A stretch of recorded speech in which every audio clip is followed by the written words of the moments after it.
Good morning সবাইকে। তো আমি এখন আছি তেহট্ট মামার বাড়ি।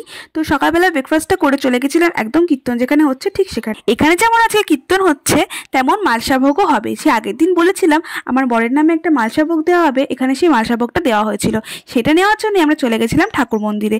দেখো আজকে এখানে হরিণটও হচ্ছে, সবাই বাতাসা করাচ্ছিল, তারপরে আমিও একটু বাতাসা করিয়ে নিলাম। দেখো সবাই চলে গেছিল মালসাভোগ আনতে, তাই আমরাও চলে গেলাম তাড়াতাড়ি করে মালসাভোগ আনতে। দেখো আমার শাশুড়ি নিয়ে নিয়েছে একটা মালসাভোগ, তারপর আমিও নিয়ে নিলাম প্রসাদ নিয়ে এবার চলে এসেছি বাড়িতে এসে দেখো পুচুটাকে একটু কোলে নিয়ে নিয়েছি। তারপরে চলে গেলাম সন্ধ্যাবেলায় সন্ধ্যা আরতি দেখতে। আর ওখানে আজকে খিচুড়ি হচ্ছে। আজকে কি হবে জানো, ঠাকুরটাকে তার নিজস্ব মন্দিরে নিয়ে যাওয়া হবে, সেই জন্য আমরা চলে গেছিলাম সেই মন্দিরে। দেখো এখন নিয়ে যাওয়ার প্রস্তুতি চলছে।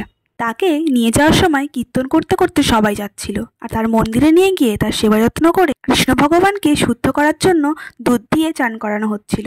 তারপরেই আমরা চলে গেলাম খিচুড়ি খেতে। আজকের মতো এখানেই, টাটা।